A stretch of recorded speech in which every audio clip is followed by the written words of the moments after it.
இதுபோல் பாப்பாவுக்கு வந்து காலையில் ரொம்பமாக ஃபீவராக இருந்ததுங்க. இப்போ எப்படி இருக்குன்னு செக் பண்ணி சொல்கிறீங்களா? ஸோ ரொம்பமாக ஃபீவராக இருந்ததுன்னா நான் ஹாஸ்பிட்டல் கூட்டிகிட்டு போயிட்டு இன்ஜெக்ஷன் போட்டுட்டு திரும்பி நான் ஸ்கூலில் கொண்டு வந்து விட்டுட்டு நான் வீட்டுக்கு போகிறேன் அப்படின்னு சொல்லியிருந்தேன்.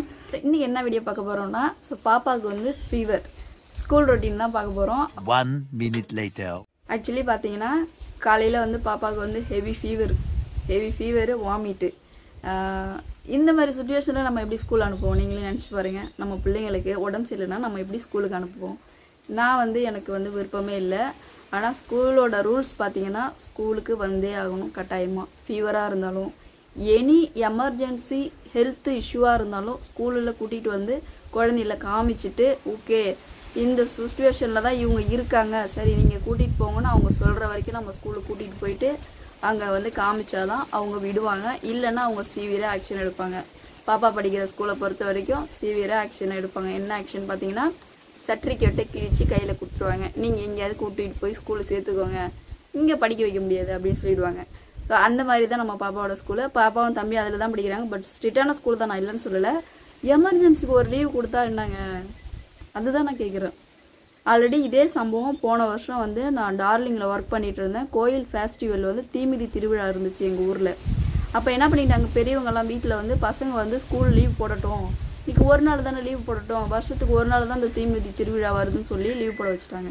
ஸோ வருஷத்துக்கு ஒரு நாள் தான் தீமிதி திருவிழா வருது, அதனால் வந்து ஒரு நாள் ஸ்கூல் லீவ் போட்டால் ஒன்றும் ஆகிடாதுன்னு சொல்லி லீவ் போட வச்சுட்டாங்க. லீவ் போட்டதுக்கப்புறம் பார்த்தீங்கன்னா நானும் ஆக்சுவலி டார்லிங்கில் நான் பர்மிஷன் கேட்டு நானும் லீவ் போட்டேன். நான் ஒர்க் பண்ண கம்பெனி வந்து டார்லிங், கேள்விப்பட்டிருப்பீங்க, டிவிசி டார்லிங். ஸோ ஆல்ரெடி எல்லா ஊர்லேயுமே பிரான்ச் இருக்குது. அந்த கம்பெனியில் தான் நான் எஸ்பிசியாக ஒர்க் பண்ணேன். அப்போ நானும் லீவ் போட்டேன், பசங்களே ஸ்கூல் லீவ் போட்டாங்க. என்ன ஆயிடுச்சுன்னா காலையில் 9 மணியை பார்த்தாங்க, 10 மணிலேருந்து ஃபோன் அடிக்கிறாங்க வீட்டுக்கு.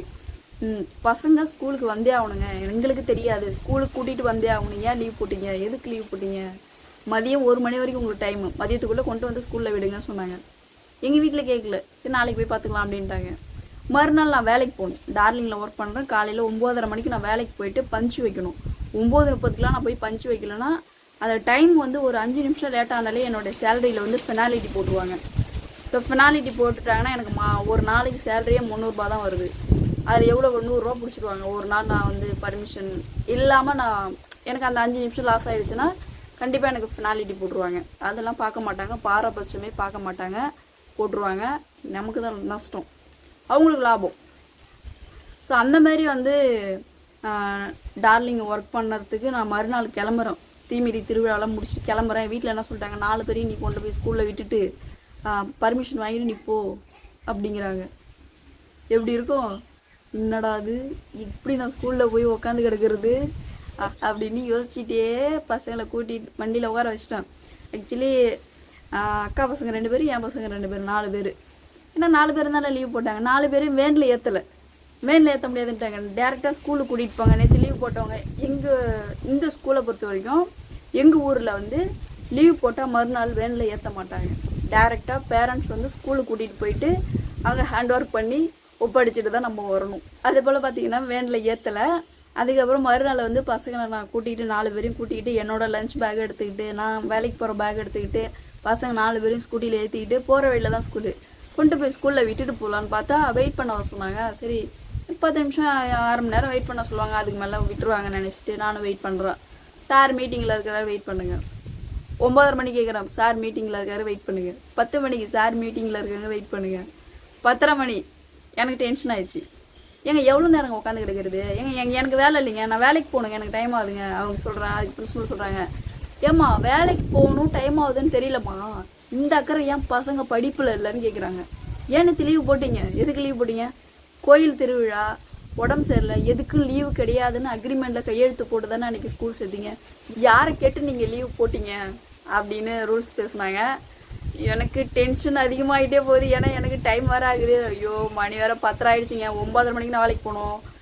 அதுக்கப்புறம் 1 ஹவர் பர்மிஷன் இருக்குது. 11 மணிக்குள்ளார நான் போய் ஆகணும். பர்மிஷன் எங்களுக்குன்னு வாட்ஸ்அப் குரூப் இருக்குது, அட்டண்டன்ஸ் குரூப்பு. அந்த குரூப்பில் சொல்லிவிட்டு எனக்கு 1 ஹவர் பர்மிஷன் வேணும் சார், ஹெவி ஒர்க்கில் இருக்கேன் அப்படின்னு சொல்லிட்டு நான் மெசேஜ் பண்ணி விட்டுட்டேன். டென்ஷன் ஆகிடுச்சு. நானும் கொஞ்சம் கத்த ஆரம்பிச்சிட்டேன் பிரின்ஸிபல் மேம்கிட்ட. எவ்வளோ நேரம் தான் மேம் நான் உட்காந்துருக்கிறது அப்படின்னு கேட்டேன். ஏன் மேம் இப்படி உங்களுக்கு வேலை இருக்குது நீங்கள் நினைக்கிறீங்கல்ல, குழந்தைங்க ஃப்யூச்சரை நினச்சி பார்த்தீங்களா சொல்லி திட்டினாங்க. சரி தப்பு தான் மேம், இனிமேல் லீவ் போட மாட்டேன், எனக்கு டைம் ஆகுது மேம், என்னை விடுங்க மேம் அப்படின்னு சொல்லியிருந்தேன். இல்லை சார் வந்து அவர்கிட்ட நீங்கள் சொல்லிட்டு தான் போகணும் அப்படின்னாரு. சார்னா கரஸ்பாண்டன்ட் சார். ஹஸ்பண்ட் ஒய்ஃப் 2 பேர் தான் அந்த ஸ்கூலை வந்து நிர்வாகம் பண்ணிட்டு இருக்கிறாங்க. அவங்கள பார்த்துட்டு தான் நீ போகணும் அப்படின்ட்டாங்க. சார் இன்னும் நானும் வெயிட் பண்ணிட்டு இருக்கிறேன். எனக்கும் வந்துடுச்சு. சார் வந்து கண்டுக்கவே இல்லை. 10 ஆயிடுச்சு. பாப்பாவை அங்கேயே ஸ்பாட்லேயே அடிச்சிட்டேன். நீ ஒழுங்காக ஸ்கூல் வந்து தான் நான் இங்கே வந்து கை கட்டி உட்காந்துருப்பேனா, இல்லைன்னா என் பொழப்பை பார்க்க நான் போயிருப்பேன்ல, இங்கேயே நான் வந்து உட்காந்து கிடக்கணும் அப்படின்னு சொல்லி அங்கேயே அடிச்சிட்டேன். ஸ்கூல்லேயே அடிச்சது என்ன பண்ணிட்டாங்கன்னா, அங்கேயே அழ ஆரம்பிச்சிட்டா. அந்த பிரின்ஸிபல் மேம் என்ன பண்ணாங்க, பசங்களெலாம் கிளாஸ்க்கு அனுப்பிட்டு நீங்கள் வெயிட் பண்ணுங்கள், சாரை பார்த்து சைன் பண்ணிட்டு போங்கன்னு சொல்லிட்டாங்க. அப்புறம் பசங்களை அனுப்பிட்டாங்க. அதுக்கப்புறம் வெயிட் பண்ணி எனக்கு வந்து அட்வைஸ் பண்ணாங்க. ஓகே, எங்கள் மேலே தப்பு, என் மேலே தப்பு இல்லைங்க, எங்கள் வீட்டில் பேரண்ட்ஸ் இருக்காங்க பார்த்தீங்களா, அவங்க பேர பிள்ளைங்க கோயில் திருவிழா இருக்கணும்னு ஆசைப்பட்டு அவங்க லீவ் போட வச்சுட்டாங்க. நமக்குலாம் அந்த லீவ் போடுறது இப்போ பிடிக்காது. ஸ்கூல் போயிட்டே இருங்க அப்படின்னு சொல்லிடுவாங்க. ஸோ கோயில் ஃபங்க்ஷனுக்காக லீவ் போட்டதுனால போன வருஷம் இந்த சிக்கலில் இருந்து இந்த ஸ்கூலுக்கு வந்து நம்ம பிள்ளைங்க லீவே போடக்கூடாதுன்னு நான் அப்போ முடிவு எடுத்தது தான். இது வரைக்கும் லீவ் போடலை. ஸோ இப்போ இடையில கொஞ்சம் ஃபீவருங்கிறதுனால நான் போட்டேன். ரிப்போர்ட்லாம் கொண்டு போய் காமிச்சேன், இன்ஃபார்ம் பண்ணேன், ஸ்கூலும் கூட்டிகிட்டு போய் காமிச்சேன். ஸோ இந்த மாதிரி நம்ம ஸ்கூலுக்கு கூட்டிகிட்டு போகிறது, ரிப்போர்ட் காட்டுறது, இந்த மாதிரி ப்ராசஸில் இருக்கும்போது அவங்களுக்கு ஓகே சாட்டிஸ்ஃபைடு. சும்மா கோயில் குளம் போகிறதுக்குலாம் அவங்க ஒத்துக்க மாட்டாங்க. கோயில் குளம்னு மட்டும் இல்லை, ரிலேட்டிவ் ஃபங்க்ஷனு எதுக்குமே அலோடு கிடையாது. ஸ்கூல் லீவ் போடக்கூடாது.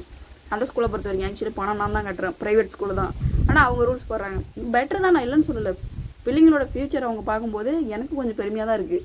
இருந்தாலும் ஒரு எமர்ஜென்சிக்கு ஒரு ஃபீவருக்கு சரின்ட்டு இன்றைக்கி பாப்பாவுக்கு வந்து ரொம்பமா ஃபீவர். ஸ்கூலுக்கு காலையிலே வந்து அனுப்பியிருந்தோம். அவள் காலையிலே என்ன சொன்னானா, அம்மா என்னால் முடியலம்மா, சட்டை பட்டன் கூட போட முடியல, நடக்க முடியல, எது சாப்பிட்டாலும் வாமிட்டு. சரி எப்படியாவது சரி பேராசிட்டமால் மாத்திரை போட்டு அனுப்பலான்னு சொல்லிட்டு மாத்திரையை போட போனால் அதுவும் உடனே வாமிட்டு, மாத்திரையும் உடனே வாமிட்டு. சரின்ட்டு சரி நீ வேனில் ஏறிப்போ, நான் ஒரு 10 மணிக்காக கால் பண்ணுறேன் உங்கள் மேமுக்கு. கால் பண்ணி என்ன சுச்சுவேஷனில் நீ இருக்கிற அப்படின்னு சொல்லிட்டு நான் கேட்குறேன். நான் வேணால் ஸ்கூல்லேருந்து கூட்டிகிட்டு போயிட்டு இன்ஜெக்ஷன் போட்டு திரும்பி ஸ்கூலில் விட்டுட்டு நான் வீட்டுக்கு வரணும். இதுதான் அந்த ஸ்கூலோட ரூல்ஸு. அப்புறம் திரும்பி நான் 10 மணிக்கு கால் பண்ணி கேட்டிருந்தேன். சரி ஒரு 10 நிமிஷம் வெயிட் பண்ணுங்க மேம், நான் கிளாஸ்க்கு போயிட்டு பார்த்துட்டு வரேன் அப்படின்னு சொன்னாங்க. கிளாஸ்க்கு போயிட்டு பாப்பா பார்த்துட்டு வந்து திரும்பி கால் பண்ணாங்க. இது போல் லைட்டாக தான் ஃபீவராக இருக்குது, எங்ககிட்ட பேராசிட்டமால் மாத்திரை இருக்குது, நாங்கள் பேராசிட்டமால் மாத்திரை கொடுத்துக்குறோம், நீங்கள் வர வேணாம் மேம் அப்படி சொல்லியிருந்தாங்க. சரிங்க மேம், மதியம் 1 மணிக்குள்ளே சொல்லுங்கள், ஹெவி ஃபீவராக தான் நான் மதியம் வந்து கூட்டிகிட்டு வந்து ஹாஸ்பிட்டலில் காமிச்சிட்டு திரும்பி உங்கள்கிட்ட விட்டுட்டு வரேன் அப்படின்னு சொல்லியிருந்தேன். சரி ஓகே மேம், தேங்க்யூ மேம் அப்படின்னு சிரிச்சுக்கிட்டே சொன்னாங்க. சிரிச்சுக்கிட்டுன்னா அவங்களுக்கு ஒரு சந்தோஷம். சரி நம்மளோட ஸ்டூடெண்ட் வந்து லீவ் போடலை, கிளாஸில் தான் இருக்க போகிறாங்க அப்படின்னு அவங்களுக்கு ஒரு சாட்டிஸ்ஃபைடு. ஸோ என்னோட பிள்ளைங்க படிக்கிற ஸ்கூல் மட்டும்தான் ஸ்ட்ரிக்டாக இருக்கா, இல்லை உங்களோட பிள்ளைங்க படிக்கிற ஸ்கூலும் ஸ்ட்ரிக்டாக இருக்கான்னு எனக்கு கீழே கமெண்ட்டில் சொல்லுங்கள். எனக்கு புரியலை. இருங்க, நான் ஸ்ட்ரிக்டாக இருக்க வேணான்னு சொல்லலை, எமர்ஜென்சிக்கு ஒரு லீவ் போட்டுக்கிட்டா என்னங்க. இன்னைக்கு காலையில் பாப்பா இருந்த சுச்சுவேஷனுக்கு யாரோட பேரண்ட்டும் ஸ்கூல் அனுப்ப மாட்டாங்க. ஆனால் நான் நாளைக்கு கை கட்டி போய் உக்காந்துருக்கணுமேனு தான் இன்றைக்கி நான் முடியாத பட்ஜெட்டில் அவளை ஸ்கூலுக்கு அனுப்பணும். காலையில் இன்றைக்கி நான் என்ன லஞ்சு செஞ்சேன்னு பார்த்தீங்கன்னா, சாம்பார் செஞ்சுருந்தேன், சாதம் செஞ்சுருந்தேன், வேறு எதுவும் செய்யல, சிம்பிளாக தான் செஞ்சுருந்தேன், சுண்டல் வச்சுருந்தோம், முட்டை வச்சுருந்தோம். ஸோ இவ்வளோ தான் இன்றைக்கி நான் லஞ்ச் செஞ்சுருந்தேன். அதுவே 1 ரூபா தான் ஊட்டி விட்டேன். உடனே எல்லாமே வாமிட். அதோட பாப்பா ஸ்கூலில் இருக்கா. இதுக்கப்புறம் கால் வந்துச்சுன்னா நான் போயிட்டு ஹாஸ்பிட்டலில் காமிச்சிட்டு கூட்டிகிட்டு வரணும். இல்லைனா ஈவினிங் வீட்டுக்கு வந்ததுக்கப்புறம் தம்பியை எங்கேயாச்சும் விட்டுட்டு பாப்பாவை கூட்டிகிட்டு நான் ஹாஸ்பிட்டலில் போயிட்டு காமிச்சிட்டு இன்ஜெக்ஷன் போட்டுட்டு வரணும். ஃபீவர் தான், வேறு ஃபீவர், ஜலதோஷம் அதிகமாக இருக்குது. ஸோ இது 2க்கு நம்ம இன்ஜெக்ஷன் போட்டு மருந்து மாத்திரை கொடுத்தா ஓகே ஆகிடும்.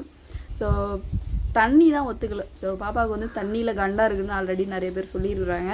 ஸோ அவள் வந்து தண்ணியில் அதிகமாக இருந்தாலே கண்டிப்பாக ஏதாச்சும் ஒரு ப்ராப்ளம் வந்து வரும் பாப்பாவை பொறுத்த வரைக்கும். இதுக்கப்புறம் வந்து பாப்பா ஸ்கூல்லேருந்து வந்ததுக்கப்புறம் அவளோட ஹெல்த் எப்படி இருக்குது, ஸோ என்ன ஃபுட்டு கொடுக்கலாம், ஸோ எப்படி அவளை வந்து ஹாஸ்பிட்டலில் கூட்டிகிட்டு போகலாம் அப்படிங்கிற மாதிரி பார்க்கலாம். ஸோ வீடியோவை ஸ்கிப் பண்ணாமல் பாருங்கள். ஆக்சுவலி இப்போ ஸ்கூல்லேருந்து பசங்க வர டைம் ஆகிடுச்சி. பாப்பா எப்படி இருக்கான்னு தெரியல, பார்ப்போம். வேனை விட்டு இறங்கி வரும்போது பார்ப்போம். ரொம்பமாக ஃபீவராக இருந்தோன்னா இப்போ உடனே நம்ம ஹாஸ்பிட்டலுக்கு கூட்டிகிட்டு போயிட்டு, பக்கத்தில் தான் ஒரு 2 ஊர் தள்ளி இருக்குது, போயிட்டு இன்ஜெக்ஷன் போட்டுட்டு அதுக்கான டேப்லெட்லாம் வாங்கிட்டு வரலாம். திரும்பி நாளைக்கு ஸ்கூல் போகணும். இவங்க ஸ்கூலை பொறுத்த வரைக்கும் ரூல்ஸு, ஸ்கூல் லீவ் போடக்கூடாது, ஃபீவராக இருந்தாலும் ஃபங்க்ஷனாக இருந்தாலும் எதுக்குமே லீவ் போடக்கூடாது. சரி பாப்பா வந்துட்டான். ஆக்சுவலி பாப்பா வந்துட்டா. அவளுக்கு ஆல்ரெடி வந்து வேன்லேயே வாமிட் சென்ஸ் இருந்துச்சான், வாமிட்லாம் எடுத்தா அப்படின்னு சொல்லிட்டு வேன் டிரைவர் சொல்லியிருந்தாரு. எப்படிமா இருக்கு? பரவாயில்லையா? ஹாஸ்பிட்டல் போகலாமா என்ன? வேணாமா? இப்போ ஃபீவர் இல்லை, ஆனால் வாமிட் சென்ஸ் மட்டும் இருக்கா? என்ன செய்யுது? வாமிட் வர மாதிரி இருக்கு. இங்கே பாரு, என்ன செய்யுது? எப்பயும் ஒரு மாதிரி வாமிட் வர மாதிரி இருக்கு. ஹாஸ்பிட்டல் போயிட்டு வந்துருமா? சரி, நைட்டு வேறு சாமி வேறு வருது. தம்பி கொஞ்சம் ஒர்க்லாம் முடிச்சுட்டு நம்ம போயிடலாம். 6 மணிக்கு தான் டாக்டர் வருவார். மணி வந்து 4. தம்பி எங்க இருப்பான்? தம்பி ஆயா வீட்டில் விட்டுட்டு போயிடலாம். ஆக்சுவலி இப்போ பார்த்தீங்கன்னா பாப்பாவுக்கு வந்து ஃபீவர் இல்லை, அந்த வாமிட் சென்ஸு ஆள் டல்லாக இருக்காங்க. அதனால நம்ம ஒரு இன்ஜெக்ஷன் கொடுத்துட்டு வர்றது பெட்ரு. இது படுக்க வச்சாங்க, அப்போ ஃபீவர் கொஞ்சம் குறைஞ்சி. படுக்க வச்சாங்களா ஸ்கூலில்? வேறு என்ன பண்ணாங்க? தூங்க வச்சாங்க, கொஞ்ச நேரம் தூங்கினேன். அப்புறம் வயிற்று வலிச்சு ஓம வாட்டர் கொடுத்தாங்க. அப்புறம் குடிச்சிட்டு படிச்சு தூங்கிட்டேன். அப்புறம் எழுந்தோடனே கொஞ்சம் ஆக்டிவாக இருந்தது. சரி, ஓகே. சரி, எப்படின்னு இப்போ வாமிட் வருது. வாமிட் வருதா? சரி, ஓகே. ஒர்க்லாம் முடிச்சுட்டு நம்ம 6 மணிக்கு போல் நைட்டு போவோம். ஏன்னா இப்போ நைட்டு சாமி வரதுனால எல்லா ஒர்க்கும் நம்ம முடிச்சுட்டு நம்ம போயிட்டு வந்துடலாம். ஓகேவா? சரி, ஓகே. ஃப்ரெண்ட்ஸ், ஆக்சுவலி நான் சொல்லியிருந்தேன் பார்த்தீங்களா, பாப்பா வந்து ஹாஸ்பிட்டல் கூட்டிகிட்டு போயிடணும்னு சொல்லியிருந்தேன். கூட்டிகிட்டு போகல. அவள் வந்து கொஞ்சம் ஓகே ஆகிட்டா. ஃபீவர் இல்லை, நல்லா ஆக்டிவாக விளையாட ஆரம்பிச்சிட்டா, சாப்பிடவும் ஆரம்பிச்சிட்டா, வாமிட் சென்ஸும் இல்லை. பேராசிட்டமல் மாத்திரை வந்து ஸ்கூலில் கொடுத்துருக்குறாங்க. அதை சாப்பிட்டதுனால கொஞ்சம் ஓகே ஆகிட்டான். சரி, ஸ்கூலில் மாத்திரை கொடுத்தும் ஓகே ஆகலைன்னா நான் ஈவினிங்க்கு வந்து கூட்டிகிட்டு போகலான்னு ஒரு ஐடியாவில் இருந்தேன். கொஞ்சம் ஓகே ஆனதுனால நான் கூட்டிகிட்டு போகல. ஓகேங்களா? இப்போ வந்து அவள் சாப்பிட்டுட்டு தூங்க ஆரம்பிச்சிட்டா. இதுக்கப்புறம் நாளைக்கு எப்படி இருக்கான்னு சொல்லிட்டு பார்த்துட்டு நம்ம வந்து ஹாஸ்பிட்டல் கூட்டிகிட்டு போய்க்கலாம். ஸோ இந்த வீடியோவில் தான். வீடியோ பிடிச்சிருந்தா லைக் பண்ணுங்கள், கமெண்ட் பண்ணுங்கள். ஸோ அடுத்த வீடியோவில் அடுத்த கண்டனோட வரேன். So tata, bye, see you.